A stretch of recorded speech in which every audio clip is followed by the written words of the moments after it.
일본의 도쿄 중심부인 시노쿠보의 어느 식당. 와, 이거 무슨 음식이에요? 엄청 매콤한데 자꾸 당기는 맛이네요. 네? 한국 음식이라고요? 일본의 어느 골목 식당에서 미모의 젊은 프랑스 여성이 식당 사장으로 보이는 동양인과 대화를 하고 있는데요.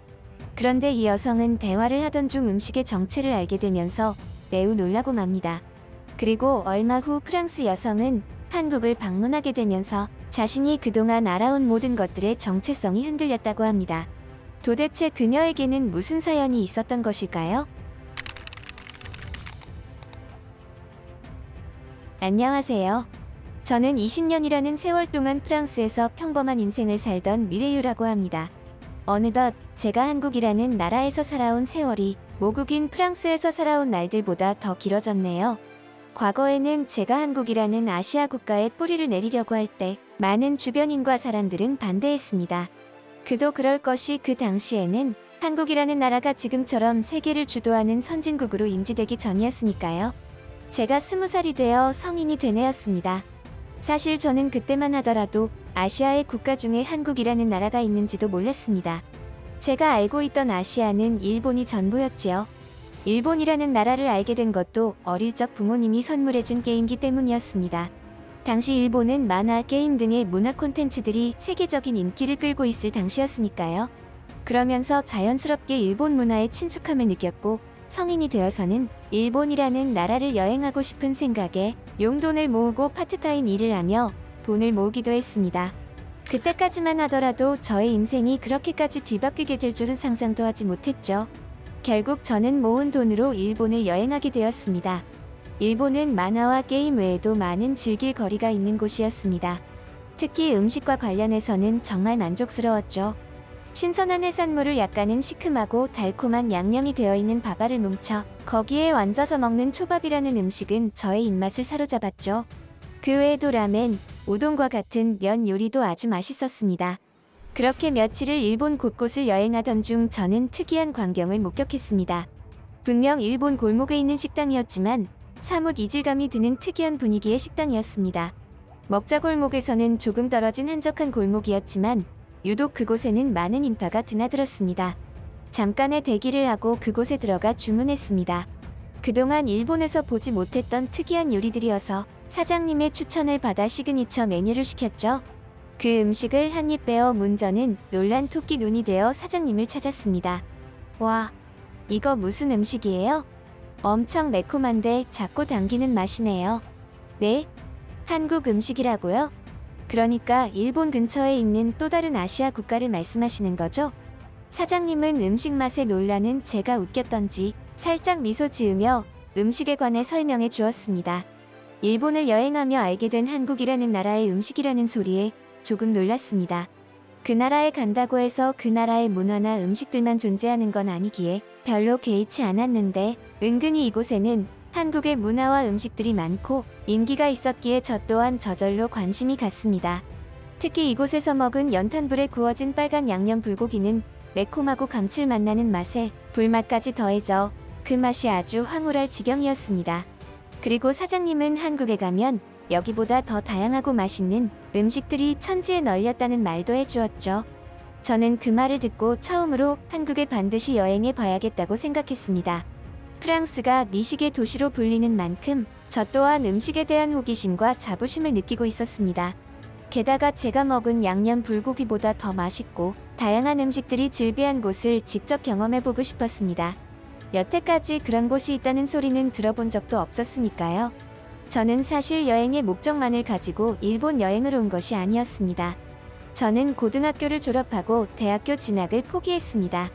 공부에 뜻이 없기도 했고 달리 무언가를 하고 싶다는 생각이 들지 않았기 때문입니다. 그래서 제가 그동안 관심 있던 일본에 가서 여행하다 보면 새로운 깨달음이라도 얻을 수 있지 않을까 하는 마음에 여행하게 된 거였죠. 저는 앞으로 어떻게 살아가야 할 것인가에 대해 제대로 된 계획이 없었던 것입니다. 그러다가 평소에 맛있는 음식을 즐기는 걸 좋아하는 저에게 한국 음식의 경험은 큰 의미로 다가왔던 것이죠. 일본에는 미안하지만 저는 그 식당에 들른 지 얼마 지나지 않아 곧바로 한국 여행을 준비해서 떠났습니다. 지금의 저에게 더 관심이 끌리는 건 한국 쪽이었습니다. 저의 이 선택이 앞으로 제 인생에 어떤 결과를 불러올지는 아무도 몰랐습니다. 한국에 도착한 저는 놀라운 마음을 숨길 수 없었습니다. 그 당시 한국은 이미 현대화와 급격한 변화를 이루고 있었습니다. 그리고 생소한 문화와 전통들이 많은 시기였기도 했습니다. 한국의 건축 양식들은 독특했고 언어와 글자체계 등도 같은 아시아인 일본과는 또 완전히 다른 수준의 개성이 있었습니다. 처음 한국을 여행하면서 놀랐던 점은 한국인들의 성격이 엄청 급하다는 점이었습니다. 지금 생각해보면 그런 점들 덕분에 그토록 이른 시일 내에 선진국으로 도약했고 지금의 한국을 만들지 않았나 생각이 듭니다. 한국의 식당들을 돌아다니며 한국 음식들을 많이 접해본 저는 한국만의 개성이 뚜렷한 음식들에 반해서 한동안 식당들만 돌아다녔습니다. 주로 매콤한 음식들을 위주로 먹었는데 프랑스에서는 맛보지 못했던 맛이라 더더욱 매력을 느꼈습니다. 한국에서 식당을 돌아다니던 저는 금세 여행 경비가 바닥이 나고 말았습니다. 좀 더 한국의 다른 문화들도 경험하고 돌아가고 싶었지만 얇아진 저의 지갑 사정은 냉정했습니다. 말하다 보니 실컷 먹기만 하고 돌아가는 여행길이라고 하실지도 모르겠네요. 하지만 그런 와중에도 느낀 점과 아이디어들도 많이 얻었습니다. 경험하지 못했던 것들을 겪다 보면 식견이 넓어지고 그동안 생각하지 못했던 일들에 대한 새로운 아이디어들이 떠오르는 것처럼요. 다만 조금만 더 경제적인 여유가 있었다면 더 좋은 경험, 도움이 되는 경험을 많이 할 수 있었을 텐데 하는 아쉬운 마음은 들었습니다. 불확실한 미래와 진로에 대한 아이디어를 얻고 싶은 여행길이었지만 큰 기대에 비해서는 얻은 게 별로 없다는 느낌을 지울 수 없었습니다. 처음부터 일본에 가는 대신 한국으로 갔더라면 어땠을까?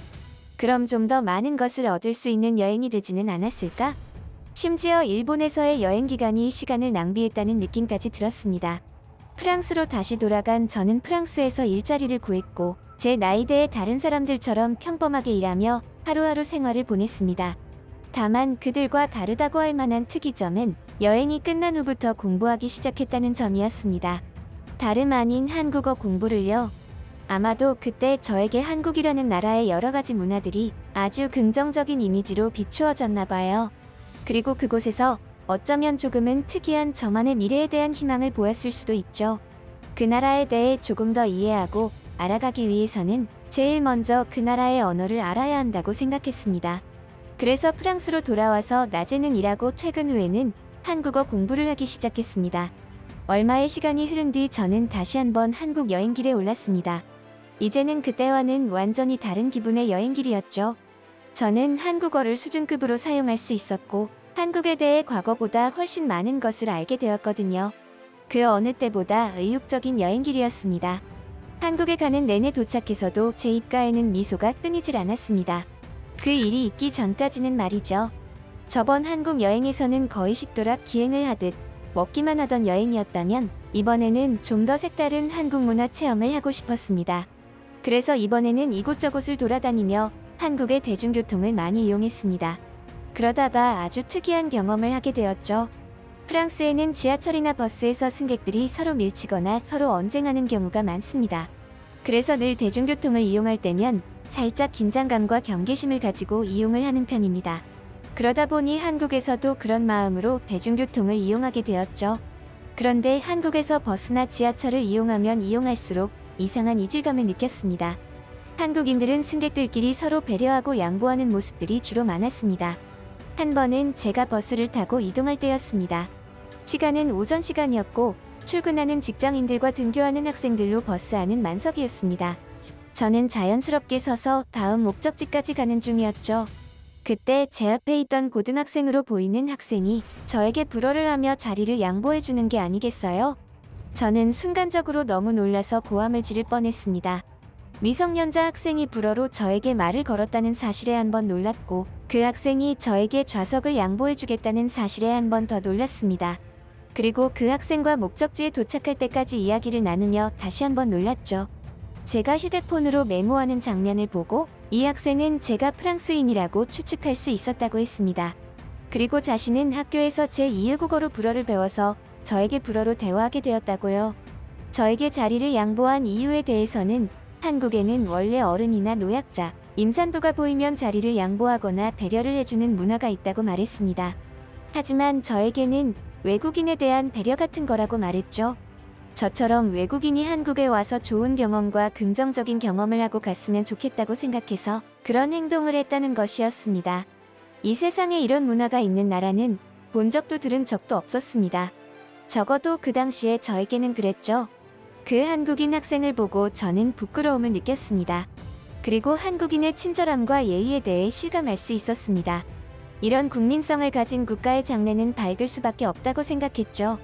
저의 개인적인 진로나 미래 계획에 대한 아이디어를 얻기 위해 한국을 다시 방문한 저는 너무나 뜻밖에도 한국 학생을 통해 큰 깨우침을 얻을 수 있었습니다.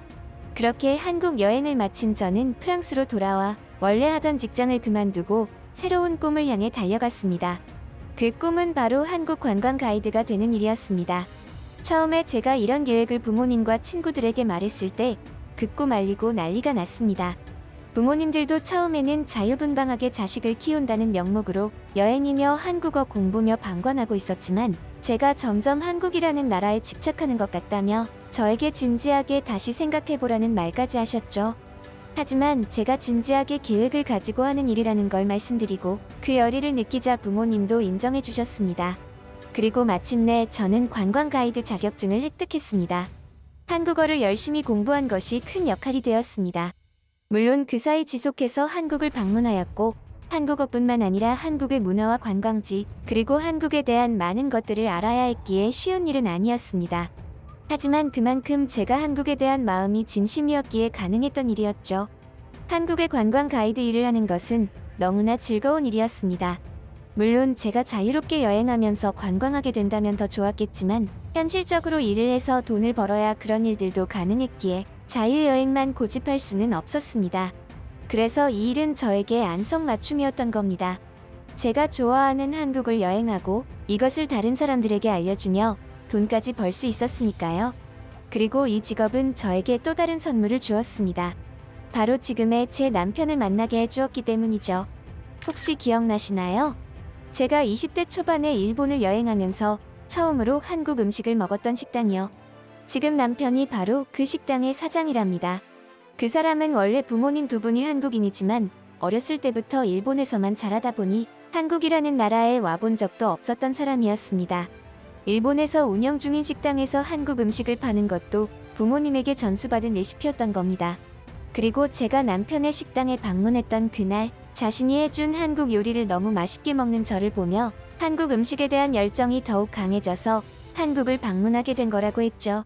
지금은 우리 둘 다 한국에서 터전을 새롭게 잡아 한국인으로 살아가고 있습니다. 결혼한 후에는 가이드 일을 그만두고 번역 일도 하고 한국과 관련한 콘텐츠 사업을 하며 한국인 남편과 오손도손 행복한 생활을 이어나가고 있습니다.